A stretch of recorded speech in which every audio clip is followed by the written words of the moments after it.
Let's move on to the big story. I mean, there is only one story doing the rounds globally, I guess, at the moment, especially in the UK and the US. Peter Mandelson, Lord Mandelson, his career now lies in tatters, and I think tonight prison looms as well. He's been reported to the police amid fresh claims he gave Jeffrey Epstein advance notice of a €500 billion bailout during the financial crisis. Calls for the peer to be investigated relate to documents allegedly sent to Epstein as business secretary in 2009. Serious concerns have been raised that the Labour peer may have committed misconduct in a public office by sending the paedophile the economic briefing, amongst other things as well. It's also worth noting that this charge can carry, unbelievably actually, surprising to me, a life sentence.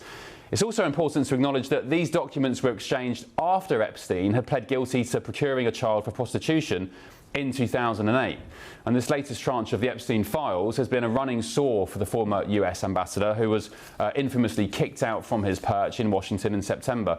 From embarrassing photos of him in his undies to documents revealing that Epstein sent Lord Mandelson 50 grand in 2004 and £10,000 to his husband in 2009. Mandelson says that he doesn't recall any of that. He can't remember receiving any of that money. But so damning are the latest revelations that the Prime Minister now, Sir Keir Starmer, our dear leader, has joined cross-party calls for Mandelson to be stripped of his peerage in the Lords. Sir Keir is also facing pressure from the Tory leader and his own Labour MPs to back a parliamentary inquiry, with his political opponents questioning the Prime Minister's judgment. And it keeps on coming, because breaking tonight, after the Met Police said it had received reports of alleged misconduct in a public office, which it says it will investigate, the government has said it will provide whatever support police need. A spokesperson has said it is rightly for the police to determine whether to investigate, and the government stands ready to provide whatever support they need. So the screw turning on Mandelson, the screw turning also on other characters involved in this sorry Epstein affair, because moments ago, Sarah Ferguson's charity, Sarah's Trust, has announced it will close, quote, for the foreseeable future, just days after new revelations emerged about the former Duchess's friendship with Epstein. Well, this evening, President Trump was asked about his own relationship with Epstein after presenter Trevor Noah made a rather silly jibe about him at last night's Grammys, which, by the way, as a side point, is I think that's going to get him in trouble as well. But this is what President Trump had to say about Trevor Noah. I have nothing to do with Jeffrey Epstein. And in fact, if you look at the DOJ, they announced, they released 3 million pages. It's like this is all they're supposed to be doing. And frankly, the DOJ, I think, should just say, we have other things to do, because that whole thing has turned out, I mean, other than Bill Clinton and, Bill Gates and lots of people that there are a lot of questions about it, but nothing on me.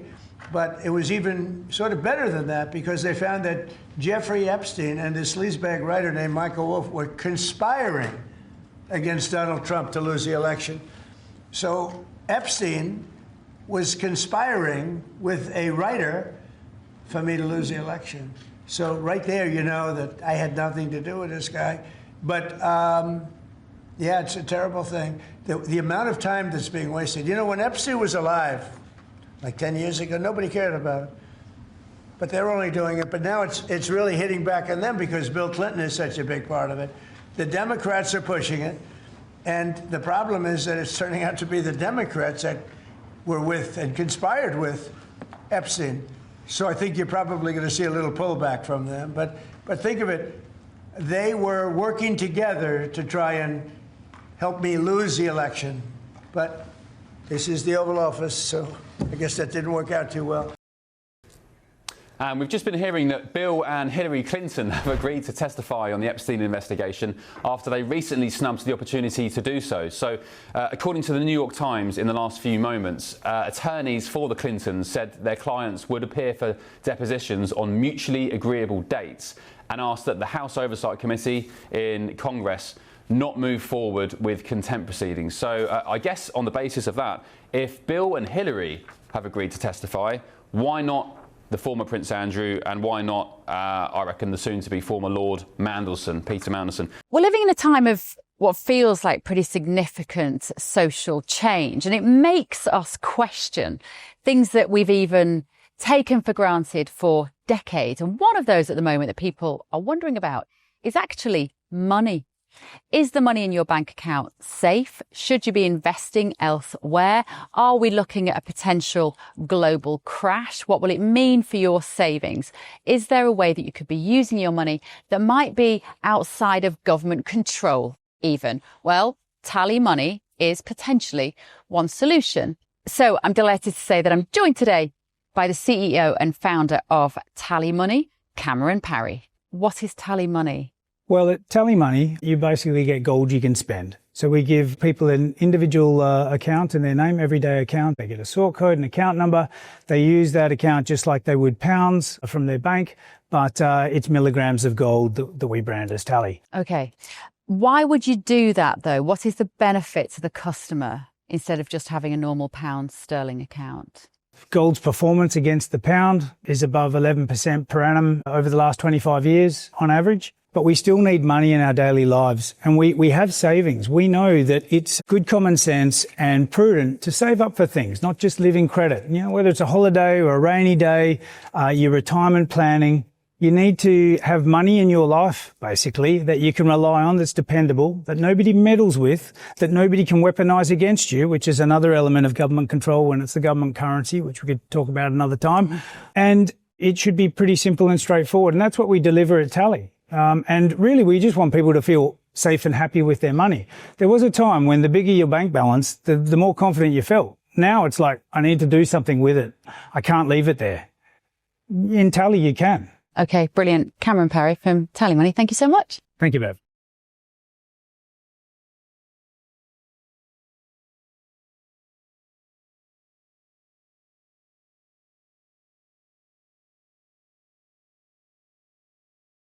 The Times has a massive interview with the man dominating the news right now, Lord Mandelson. The interview divulges how his husband, Ronaldo's birthday, on his birthday, he'd been relieved of his ambassadorial duties here in Washington, D.C.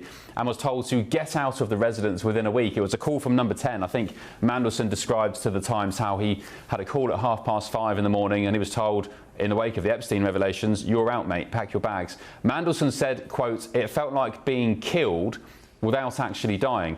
Well, these startling details were 5 days before the latest tranche of Epstein files dropped, with some of the most damning allegations against the former US ambassador. And they were a lot more damning than they were 5 days before that interview. Joining me now is the lady who gave that amazing interview, delivered it to Times readers tomorrow. It's Katie Balls, the Washington correspondent for the Times. Katie, well done, great scoop. Just for clarity, I guess because you conducted the interview 5 days before this latest revelations of files, was it planning to go into the Sunday Times magazine or the Saturday magazine? Technically Saturday, right. But obviously we've moved things ahead. But readers can still get it in print magazine on Saturday. But we did also speak after the revelations came out. So I went and spent the day with Peter Mandelson in Wiltshire about a week or so ago. Then, of course, as you have alluded to, on Friday we had what we are told is the final drop of the Epstein files, in which Peter Mandelson has mentioned many times and is now very serious allegations. So I spoke to him over the weekend, and that is also in the piece. That's updated, yeah. It's a great piece. I'd encourage any listeners or viewers to go and buy the paper tomorrow if you can, or sign up online. What was he like 5 days ago, before this latest tranche? Was there a theme or maybe an idea that he was hoping for a big comeback? Well, I think 5 days ago, the context was he had already done various bits of media. He'd appeared, for example, on the Laura Kuenssberg show. Yes. He'd written for The Spectator magazine, my old publication, and he'd also done various bits of punditry. So I think there was a sense of, when we've spoken about the interview, having a more reflective piece, thinking about everything that happened, being a bit more personal. And therefore, I think he was aware of the trouble he had been in, but he was talking about it as a life-changing crisis, almost in the sense that perhaps the crisis was nearing the end. And then, of course, 5 days later, with the latest files, you had a sense that the crisis was, in a way, just beginning. Yeah, and not least with the revelation that he apparently emailed Epstein, or gave him a heads up on the fact that the euro was about to be bailed out, which would have given Epstein the chance to, well, if you're in money markets, you can just long the euro and make infinite amounts of money. Have you spoken to him since then, since that allegation about the euro bailout? No, so the last time I spoke to him for the piece was ultimately on Sunday. So we went through various allegations or claims in the Epstein files, because as we know, there's lots in the Epstein files. It doesn't necessarily mean they're fact, but it means lots of people ask questions. So we talked about the money that went to his husband to help him train. We talked about that $75,000 that apparently appeared in his accounts that he claims he doesn't have a memory of. And he said, for example, Katie, I think I would remember if I had 75 grand. But he was trying to work out, because there are documents. Do you believe him when he says, I have no recollection of the emails or the 75 grand? I mean, do you believe him? I think it's tricky in the sense there are lots of things he doesn't remember. Now, it was, over a decade ago. I think there's something which is most of us would know if we had £75,000 put into our account, right? But there was a recurring theme, which is lots of the most damaging things he just said he didn't have recollection of. And then to your point about some of these more specific things, which is where I think the story has gone today, on was he leaking highly sensitive information? Most of the files, because there have been 3 million, that was not something that we directly got to. We talked about bankers' bonuses because at the time of speaking, that was something where people were pointing out, he had given money to his now husband, his partner at the time, Jeffrey Epstein, and Jeffrey Epstein was lobbying on bankers' bonuses. So I said, did that not make you vulnerable to bribery at least? Did you? And he said, well, lots of people were talking about bankers' bonuses. And I said, but would you give Epstein heavier weight, in his opinion, for your friendship, for the money? And he said that was risible. Risible? Yeah. Is he arrogant, or do you think he's? I mean, he's Peter Mandelson. He's always had a slight. Do you think he's untouchable? I think he's always had there's something about him, right, in terms of you can almost see it in some of these files, right?